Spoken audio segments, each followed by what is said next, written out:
This is Lead Time. Well, hello, friends. This is Lead Time Hot Topics. I'm your host today, Jack Caliberg, and I'm here with a dear friend, Matt Engel, who's a good friend I've known for several years now. And we're going to be having a wonderful conversation about technology and AI and the impact on ministry. So, Matt, it's great to have you here today. That's great. Yeah, Good thank you so much for your time. This is going to be fun. So our first topic is about artificial intelligence. And, AI very soon is going to become ubiquitous. And it's already being used probably in ways that we don't even know about it, right? I just signed up for a service to help me with my email, to get my email cleaned up. And it was like, wow, this is actually working way better than I thought. So it's gonna be so common that it's gonna be. I imagine it won't be long before we can't even imagine what it's like to not have it anymore. Just like we can't imagine what it'd be like to not search Google, right? So let's talk about that. The use.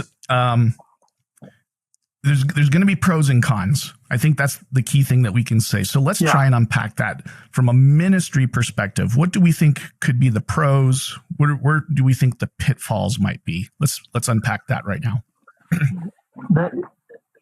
So I look at this as AI's been around for a while, right? So, and I say a while, probably within the last 3 to 4 years. We've been playing with it in churches, right? Probably in the last 2.5.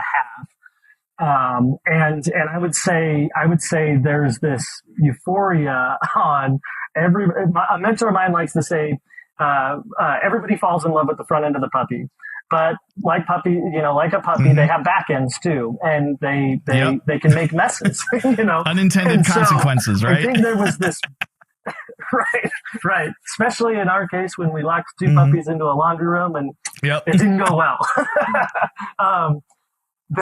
So this idea that we all fell in love with the front end when AI just kind of has come out, right? And churches did the same thing. I would argue that was like, man, it's going to help me with all of these things. And what we're seeing now is sort of this.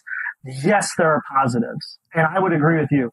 It is going to be very similar as a Google. I think it's actually going to replace Google because it's not going to be a list of links that I have to go to. It's going to be a curated list that comes to me. I don't even have to leave a tab anymore, right? And so I do see there's net benefits. The back end of the puppy though is that I saw a lot of us run out, start working with the front end. And then it was like, oh, well, what's our theological approach to this? Like, what's the ethical side of this? What's a healthy leadership model for this? And that's where I see a healthy, good pause to say, okay, like it should cause church leaders to have the conversation. What do we think about the Imago Dei, right? The image of God. Like we are created in the image of God and we are to have dominion over certain things according to Genesis 1:26, 1:27. It's like, so in this instance, it's not replacing people. People still need to have dominion over it. So it shouldn't be just, release and let everybody run and we'll be fine. I actually think that this has been a good marker for us to stop and say, hey, let's just get all on the same page. Let's not necessarily talk good or bad. Technology is it has no emotion. Technology is dumb. It's as smart as how you use it. It's the end user. Right. And so for me, what I've seen churches start to do is, hey, let's stop here. We know it's there. We know what we've done and we know what we can do with it. But let's make sure that we're all on the same page by putting this on a piece of paper that says, hey, this is the page we're going to be on. AKA, what is our theological view of this? How do we ethically use this? And how do we remind ourselves that we, church people, are in the quote unquote business of helping people grow and bump into Jesus and then be more Christ-like, et cetera, et cetera. And you can't do that when you pull people out and sort of reintegrate or reintermediate sort of a technology to replace people. That's not what Scripture says. One downside I can think of right off the bat is if you're relying on AI to have conversations with people, it is very possible for that AI to have conversations in a direction that you didn't intend it to do. Exactly. The large language models have not yet been built to support. There's a few out there, I shouldn't say it that way, but most of them that are being used right now don't have a faith back end. It is very much, hey, here's what some data is available, and I'm just going to kind of do it. And so I agree. It should not replace people. It should further drive people together. That's the gap that I have. It's like, hey, if you want to use an AI bot on your webpage that says when is church and where is it located, et cetera, no problem. Like that is actually sitting in the gap between bringing somebody who would like to come to your church to the church. Or who do I talk to about easy. A certain thing, right? Yeah. Right. That I understand. But if we went so far as to pull people out of the equation and replace it with AI, I think that's where we get a little sideways. Have you seen that happen already in churches where you have? Without naming names, could you kind of describe generally what you saw? Yeah, I mean, they were using a texting platform that was using AI, and it didn't have sort of a faith LLM, a large language model. It didn't have that as the back end. So some of the things that it was spitting out were probably not the most gospel honoring centric type of verbiage that we would use, right? And so that church basically pushed pause and was like, hey, okay, we learned something here. It wasn't they didn't view it as a negative. They viewed it as a learning opportunity. That's good. And that's kind of our posture, as you know. I mean, we're very much into like let's experiment, and let's remember no lives will be lost by experimenting, but also let's reconcile that with what we just learned and said, okay, hey, we just learned something. Let's back this off and let's tweak it and let's go this direction. So that's the caution, but what about on the positive side? Like where do you see the potential of amplifying ministry? Yeah. So I've been saying it this way, is there's the ability to sort of decouple tasks. Or let me start it over. Let me say this. Every church that I know has a goal of what they're trying to do within the year, right? Within that goal, there are strategies to accomplish the goal within that year. And of that strategy, make up a boatload of tasks that need to be done that execute the strategy that then can accomplish the goal. What I'm helping churches kind of focus on is like, hey, we're not replacing the goal and we're not really replacing the strategy. That's still a human component. But we are offsetting some tasks and saying, hey, I don't need to do this Excel file manipulation and spend 3 days looking at it. I can pop it into an AI tool. It can analyze it in 30 seconds and spit back to me what it would have taken me 3 days to do. Again, that task, exactly, that task absolutely can be outsourced to AI, right? And we should be okay with that task. Now, again, notice I didn't say the person. There's still a human component that needs to fulfill the task to solve the strategy or to implement the strategy to hopefully solve the goal. So that's kind of how I'm seeing the best usage of is, okay, let's break things down into the tasks and sort of create momentum with, yep, AI can do that. Yep, AI. I mean, I still see, and I'm shocked. And again, I love the local church, but it's like, yeah, there's tools out there that now exponentially do a better job at spell check, right? Yes. Exponentially make it sound a little bit better more than empathetic, right? And yes, better than a human. And you want that. Like there are emails that we craft that we're sitting there writing out going, man, I am with you. I am praying for you. I know it stinks that you just lost your husband or your wife or a child or a grandparent, whatever. And we want it to sound very empathetic because that's what we're feeling.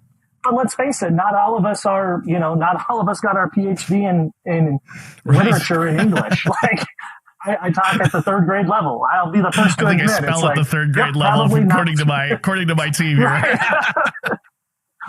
Right. Exactly. I'm like, well, I think I remember somewhere saying if you get the first letter That's and the right. last letter the same, That's and then right. you jumble That's the word, right. you're okay. They'll figure it Shortcut. out. It's my shorthand. So it's things like that that I'm like, man, what a powerful way that we can use technology to support and reinforce what we're trying to do in ministry. That's wonderful. Yeah, like I said, I think small churches on limited budgets, all of a sudden, like, hey, I'm a pastor, but I need an assistant. That's expensive. There may be less expensive ways to get the sort of assistance that you need to do for scheduling. And like I said, earlier in the recording that I'm using an email assistant, and I'm like, I'm just experimenting with it right now, but it's looked at thousands and thousands of my emails, and it knows my voice, and it doesn't send anything unless I say yes. But I'm shocked with how well it writes something that would be similar to like what I would write. And it saves me a ton of time. Agreed. And I'm still in the driving seat because I have to say, yes, I agree to that message. Right.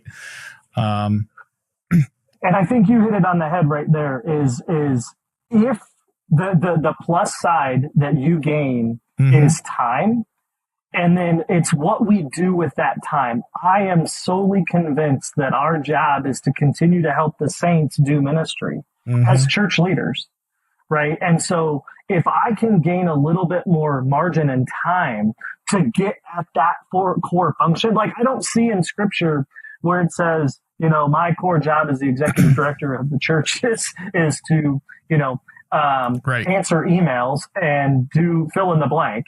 I see that our job in scripture is to equip the saint to do ministry. And so if I can gain margin to do that even more, count me in all day long. So that brings us into our next topic. Let's say you're a small church, you're new to using technology and AI, maybe you're a startup, and you've got a mix of competencies. And so, hey, we need to make some early wins. What would be some like early wins, early, easier use cases using AI technology tools to become productive, let's say in a small church? Yeah.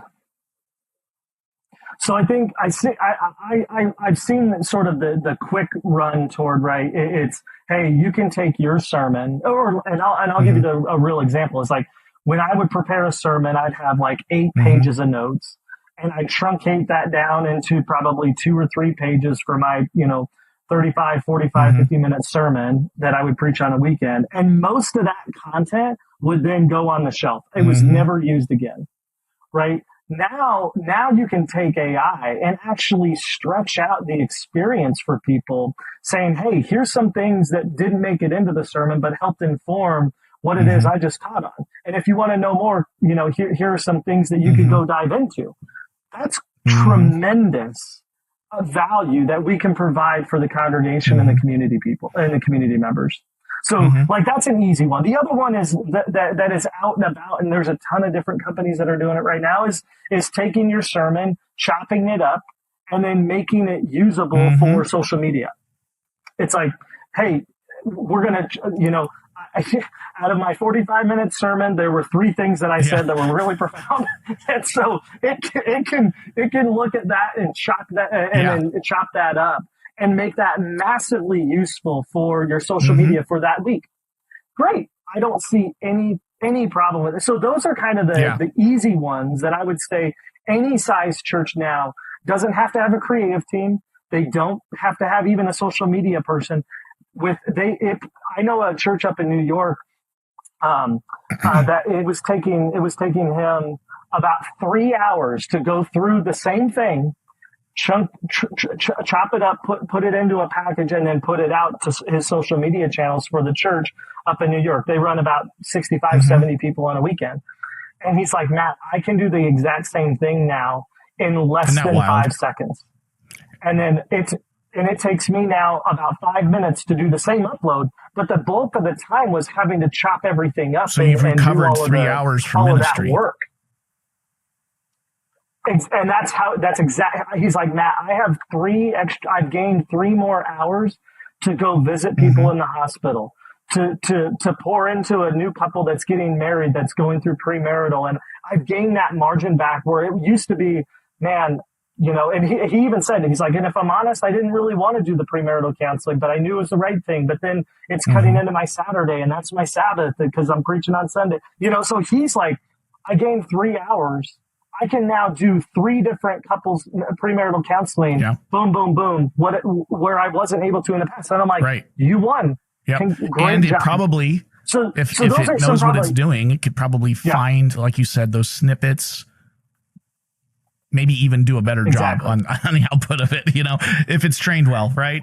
And that's the key, is like a lot of these things are being trained well, right? If I know and I know the pastor well enough to know it probably is, right? It's not a knock, but he was not one of our most technologically advanced pastors. So all that to say, though, so those are probably the easier ones. The one that I think is super cool for any size church, because I would argue the majority of churches have some sort of missions type approach, and they're looking to reach others across the world. It's sort of the, go to the ends of the world in Matthew that we're commanded to do. And the thing that I really like is that we've been able to now accelerate the translation layer of our communicators and our pastors. I mean, and we're doing it now at a clip that we haven't been able to even reconcile. I mean, people are taking like full on, courses that they would teach for their new members class, translating it into the scripture where their missionary is that they're supporting as a church overseas, and saying, hey, here's this already packaged up and translated for you. That is so cool. Play. I mean, it is so fascinating how expansive the gospel can be done now through some of these tools that I'm like, man, that's powerful. Like, that's really, really cool. So those are a couple of things easy on the, what I would say, the external side. The internal sort of operational side that I see that are easy wins that don't take a lot. We kind of already touched on, but the scheduling of things and the documentation of notes in Zoom, right? And what were those calls to action? Well, now AI can actually build that out for you. Everybody gets the notes and everybody then knows what to do. And we're all working from the same document versus having, somebody where it's like, oh, well, I took the note this way and my call to action. No, it does that for you. So that, and then besides the editing and the email and some of those, operational structures that are required, those are just game changers, but those aren't as fun and as sexy to our pastors, because they're like, well, that I have to do. The external missions thing or sermons and that type of stuff, that's sort of the fun stuff. But I like the efficiencies that are gained on the inside of the operation. I'm just going to kind of mention it this way. This is a little bit of a bigger issue for society. There's going to be a lot of jobs that are going to look very different in the future because of AI. And I remember, I remember totally I'm a finance guy. Like, my degree's in finance, right? And I became very valuable because I was amazing at spreadsheets. So I was like, I'm like way up there in terms of like, I can nail spreadsheets in ways like, just because I nerded out on them and geeked out on them. So like, kind of very techie kind of guy, but also understood the finance theory. And it was fascinating for me to hear like the history of spreadsheets. Like, back in the day, the reason it's called a spreadsheet is because people had these gigantic pieces of paper called a spreadsheet. It was grid paper. And if you were an accountant, you worked on these gigantic pieces of paper with a pencil and an eraser to keep track of things. And that it would, like, hundreds of thousands of people were employed in these jobs.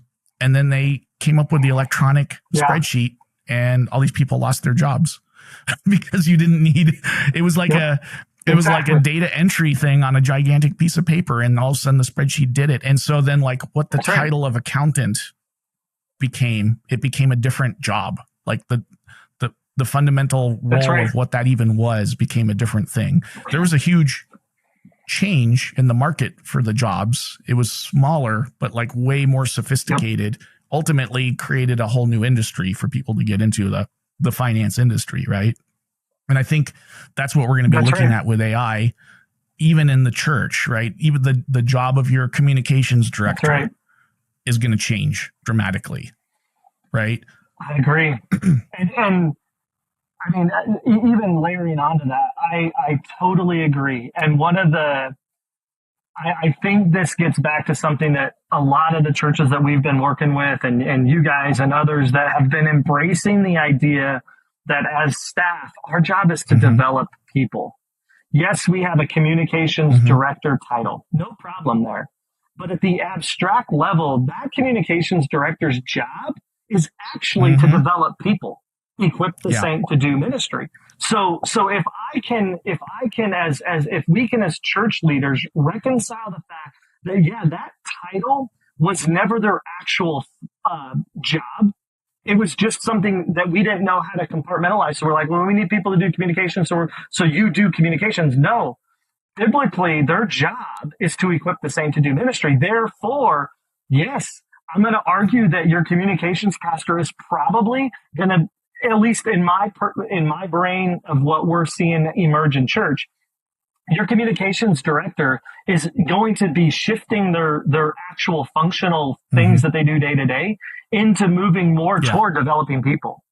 They're going to be pastoring people. They're going to be doing hospital visits. They're going to be doing premarital. They're going to be doing pastoral work because, I can outsource a lot of your job to AI, and I don't need a 40-hour person to do that when I can get it done in 30 minutes. And it actually frees people up to think more strategically about it if it's not in the day-to-day grind of the task that's needed to be done, right? Agreed. So there's great potential, but you're going to have to shift. Agreed.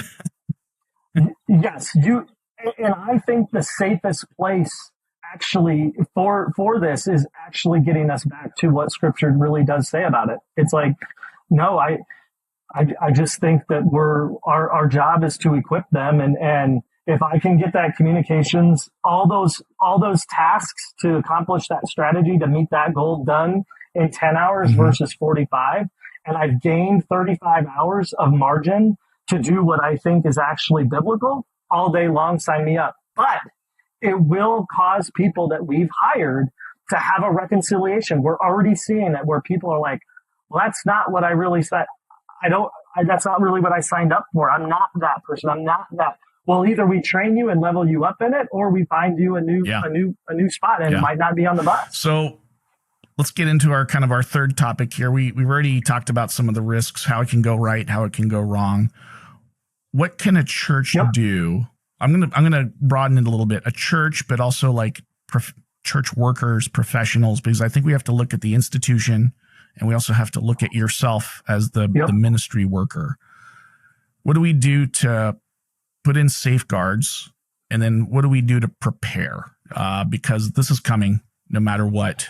So let's dig into that. Let's talk about the safeguards first, and then we can kind of finish it off with preparation. But basically, like, this is coming. Yeah. And it's kind of like one of those things, you're either on the bus or you're getting run over by the bus. I mean, it's going to be, it's going to be, this is the reality. It just looked like a bright light. No, it was a train, and it was coming, and you stood away. So I think from the safeguard perspective, I think the first thing that I would be doing if you don't already have it is I would be working with your team. I don't think this is a lead pastor function. I actually think it's an experience the lead pastor brings through their whole team, however their governance structure works. It could be the elder board. It could be, your teams. If you're a smaller church and you don't have anybody, it's probably your elder board. But I think, like I said, a mentor of mine always tells me, he's like, Matt, if you want me to be on the same page with you, put it on a page.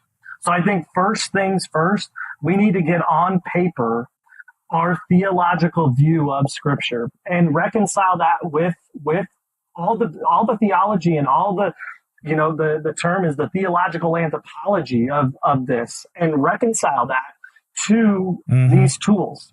So I think that's probably number one is, hey, before you go out and buy the subscription to whatever to help you do that thing that you're being sold, I'm not telling you not to buy it, but I am telling you we should probably have some sort of theological approach, an ethical approach, and then a leadership approach that governs our use of maybe AI, but it could even be one layer up that says technology and so AI. Let's pause on that real quick, because I think people really need to grasp that kind of what you said, putting things on paper, because there's so much diversity of Christianity in America. I'm a Lutheran. I come from a Lutheran background. We very, very want to make sure that we are honoring our theological tradition when we're using AI tools, and that we don't have a tool out there that's saying things that would be inconsistent with how we would say things. And I would say if you're a different tradition, then you should be doing the same thing for your tradition as well. Like, you should have the integrity. That's right. This is what we believe. We want to make sure we're using the tool that has integrity to what we believe. And that's right. Don't just put that on autopilot and just assume that it knows enough to deal with these kinds of issues. Right. And I want to pause on that real quick, because I've used AI a lot to write content right now. And I've had to be very, very, very conscious about priming the pump, saying, hey, I'm writing this from a confessional Lutheran perspective, and it needs to be consistent with that. And I've gotten into arguments with AI, right, about topics and stuff like that. And you have to know your own theology well enough to know that it could be slipping things in there that you didn't intend it to slip in there, right? That's right. I think that to me that's the back end of the puppy. This is the work to do that nobody really talks about when you're being sold and being bombarded with, this can do this and it can do that and it can do a PowerPoint for you and it can convert all, like all of those things. Yes. But before we get there, let's at least make sure our teams, our church body, our governing board are on board with our perspectives of how we leverage AI, technology, etc. in this construct. Because I would argue a lot of us haven't had this conversation, but we're all probably using technology in some fashion. We've just kind of done it blindly. Here's a moment where this is a game changer. I mean, this has that level of implications for good and bad. Let's take a moment, just a moment, and get it on paper. Our governing sort of structure on how we manifest AI and how we leverage these things, so that then your creative director or your children's pastor or your children's volunteer who is just trying to scrape by, so they are predisposed to using AI because they're just a volunteer. They're looking to get more done in less time, so they have capacity. Let's make sure they're equipped with a document that says, hey, this is how we view AI and technology and according to scripture and our traditions, this is what we need. And that will clear up a truckload of pain on the backside. And then the other piece that is tied to this is then transparency. Just be transparent. As soon as it reminds me of the old academic days. It's like, just cite your source. That's it.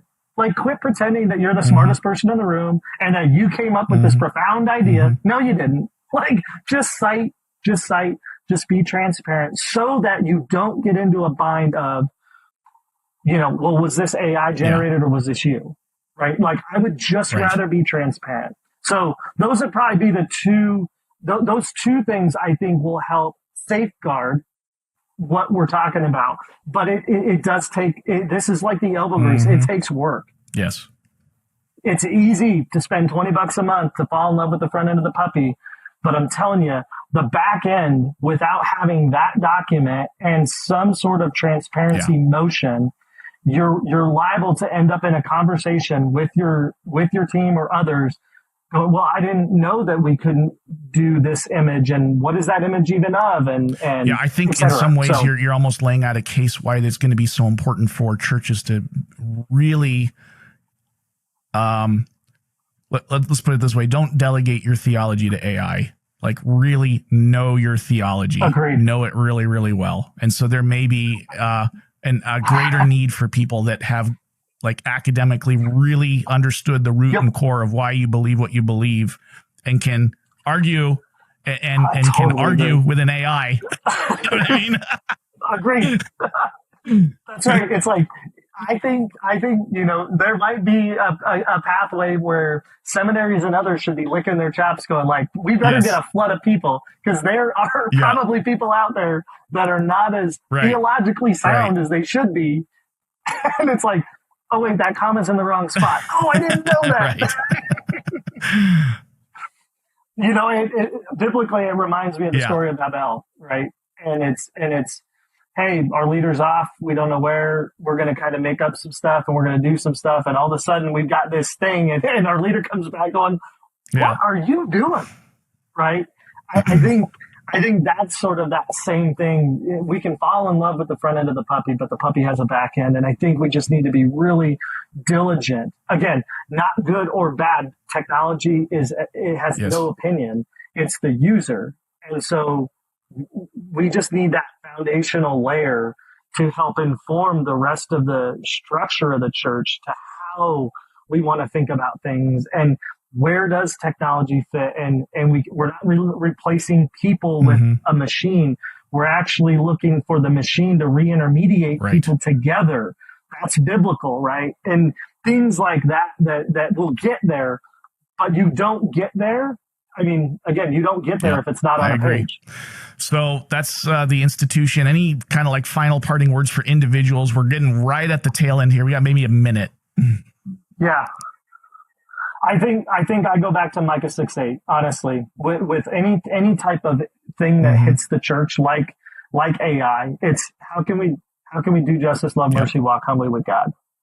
Like if I can bring that lens into these new things that are happening, great. Then again, I feel like we're postured in the right position. But yeah, those would be my kind of observations of what I've seen, who's doing what we've learned, and what to potentially avoid, and how to. We paid a lot of dumb tax, so maybe this is helpful for some people out there. Well, folks, this wraps up our conversation. This has been our Hot Topics. Matt, thank you so much. This has been a wonderful conversation. I'm looking forward to chatting again with you soon. And enjoy the lovely weather up in Happy Jack. I'm so jealous of you right now. Yeah, exactly. We will. Friends, take care and God bless. Have a wonderful day. You've been listening to Lead Time, a podcast of the Unite Leadership Collective. The ULC's mission is to collaborate with the local church to discover, develop, and deploy leaders through biblical Lutheran doctrine and innovative methods. To partner with us in this gospel message, subscribe to our channel, then go to theuniteleadership.org to create your free login for exclusive material and resources, and then to explore ways in which you can sponsor an episode. Thanks for listening, and stay tuned for next week's episode.